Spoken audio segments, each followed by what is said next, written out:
Carthage a perdu toutes ses possessions, que ce soit d'ailleurs en Sicile ou en Espagne. Donc Carthage, il lui reste son territoire africain. Rome est en train de prendre de l'élan, donc d'aller vers l'avant. Scipion, qui voulut maintenir son élan et consolider ses succès militaires, décida de porter la guerre en Afrique.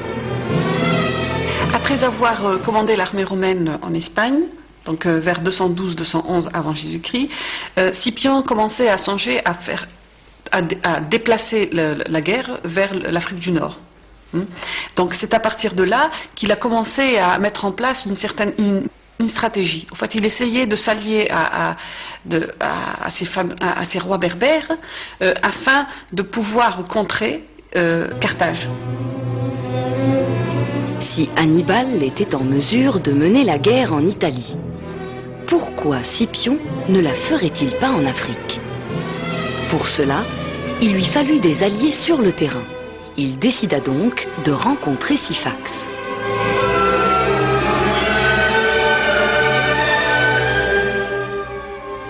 Syphax, lui, est en train de regarder les choses, donc de suivre le développement, et il s'adapte à cette nouvelle situation où il y a pratiquement un renversement de la situation diplomatique mondiale.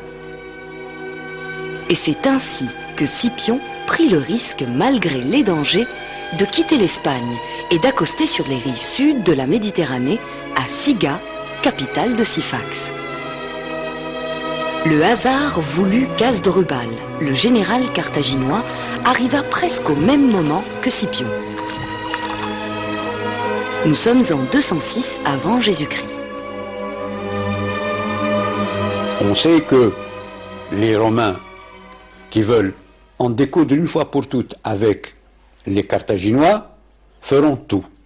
On sait que les Carthaginois feront tout aussi, mais les uns et les autres ont besoin d'alliances sur le terrain.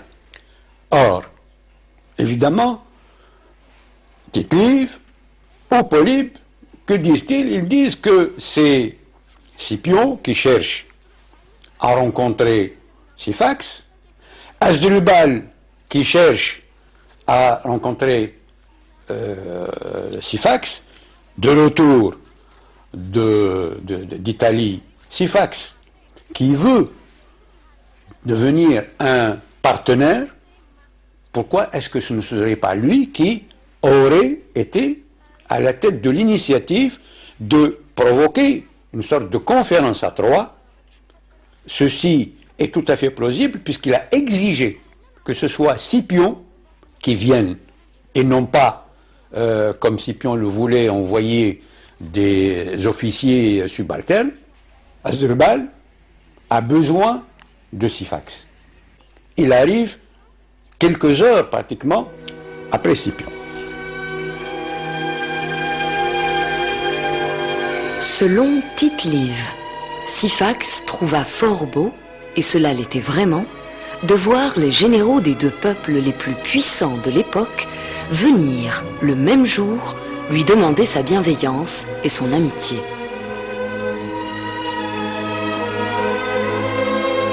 Syphax leur offrit l'hospitalité selon les règles et les coutumes du peuple berbère. Et puisque le hasard a voulu réunir les deux généraux sous le même toit, Syphax tenta de les amener à un entretien en vue de mettre fin à leur conflit.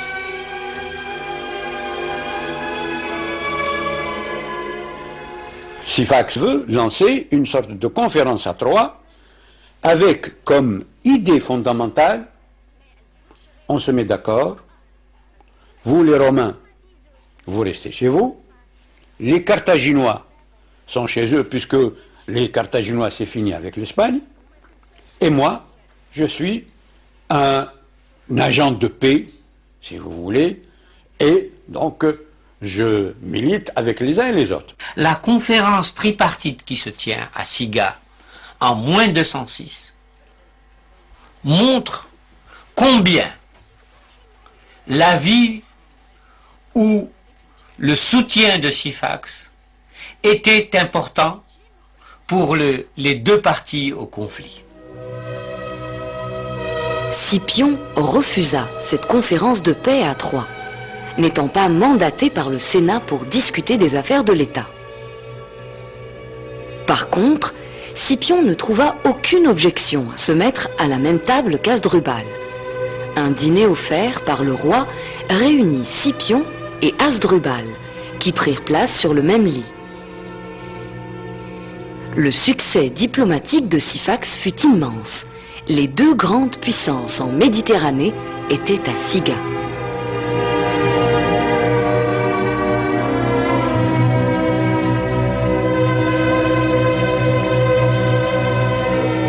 Scipion quitta Siga sans avoir eu un accord définitif, mais obtint une certaine promesse de la part de Syphax, disant qu'il pouvait compter sur lui.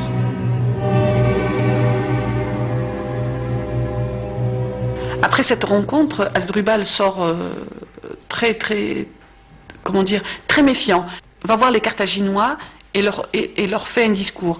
C'est un discours qui est repris par l'auteur ancien, Tite-Live, et dans lequel il dit « Carthaginois devaient moins rechercher comment ils avaient perdu l'Espagne, mais plutôt se demander comment garder l'Afrique. »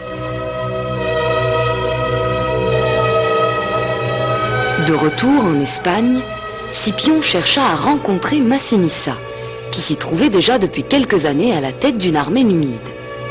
Scipion connaissait la réputation de la cavalerie numide, et les exploits de Massinissa étaient parvenus jusqu'à lui.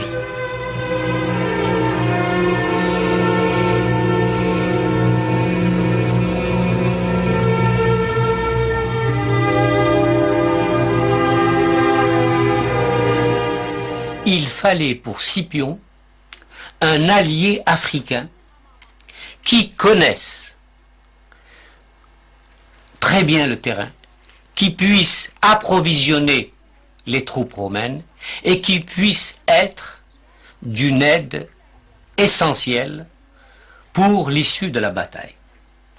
Et c'est dans cette perspective que Scipion essaye ou prend contact avec Massinissa, qui se trouvait à l'époque, justement, en Espagne, et qui combattait pour le compte des Carthaginois. Scipion le fait approcher et lui promet de l'aider pour le royaume des Massiles,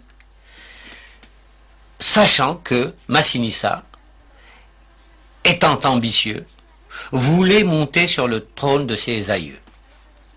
Et c'est comme cela qu'il scelle un pacte d'alliance secret avec le roi Massile, ou le futur roi Massile. Et c'est comme cela, si l'on veut, que Scipion s'assure d'un apport militaire certain, car la cavalerie massile était connue et elle avait remporté des victoires en Espagne. Le traité d'alliance conclu entre Massinissa et Scipion suscita de l'inquiétude chez Hasdrubal et le Sénat carthaginois, qui décidèrent de réagir. Cette inquiétude fut fondée, d'autant que Massinissa décida de rentrer en Massilie, afin de faire valoir ses droits au trône suite à la mort de son père Gaïa vers 206 avant Jésus-Christ.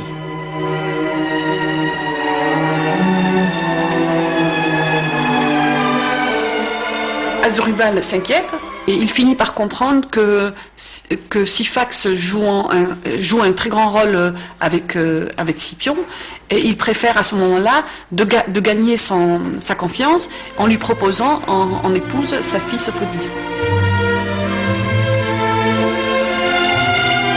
Pour sceller cette alliance de Syphax avec Carthage, elle a été mariée à Syphax. Syphax ne devait pas être dans son premier âge, mais et elle, semble-t-il, n'avait pas atteint encore, enfin, les 20 ans. Elle devait être beaucoup plus jeune, mais ça n'étonne pas. Jusqu'à il n'y a pas longtemps, on pouvait marier les filles à 13 ans, donc il n'y a pas de raison pour que la sophonisbe n'ait pas donc subi la même situation. Sophonisbe, fille du général en chef Hasdrubal, avait bien des qualités. Elle était musicienne et jouissait d'une grande instruction. À l'origine, selon Appien, Sophonisbe aurait été promise à Massinissa, car les deux familles étaient très proches l'une de l'autre. Charles Saumagne dit « Si les Carthaginois n'avaient pas commis une lourde erreur de diplomatie matrimoniale, Massinissa aurait soutenu Carthage contre les Romains, et l'appui de son bras et de son génie aurait peut-être fait dévier le cours de l'histoire. »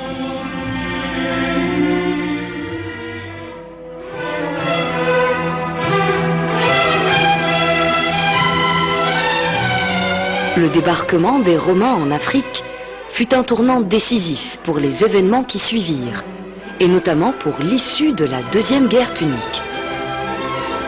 Il eut lieu vers la fin de l'été 204 avant Jésus-Christ. En arrivant sur les côtes africaines, non loin d'Utique, Scipion ne trouva personne pour l'attendre. Quelque temps après, il fut rejoint par Massinissa et sa cavalerie.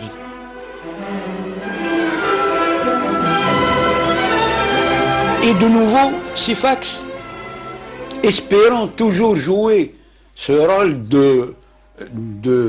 j'allais dire, de champion de la paix en Afrique, donc au Maghreb ou en Afrique du Nord, comme l'on veut, propose de discuter avec les uns et les autres en leur proposant le plan suivant: faisons la paix, vous, Romains, rentrez chez vous, Carthaginois, restez chez vous, et nous, vous nous restez chez nous. Donc, voilà la politique de Syphax au lendemain du débarquement de Scipion. C'est encore courir derrière ce projet de vouloir s'imposer en tant que acteur actif de la diplomatie dans cette partie du monde, et non point un simple appui ou un simple supplétif pour les uns ou pour les autres.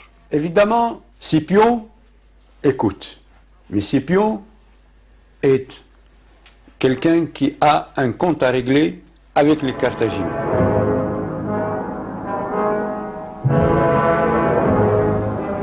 Les camps d'Hasdrubal et de Syphax n'étaient pas loin de celui de Scipion. On dit qu'ils avaient été construits presque entièrement en bois. Pendant que se déroulaient les négociations, les Romains préparaient un coup qui allait coûter cher à Syphax et ses alliés les Carthaginois. Les espions de Scipion relevaient les plans des deux camps et la manière dont ils étaient gardés. Ces renseignements donnèrent l'espoir à Scipion d'incendier les camps ennemis à la première occasion.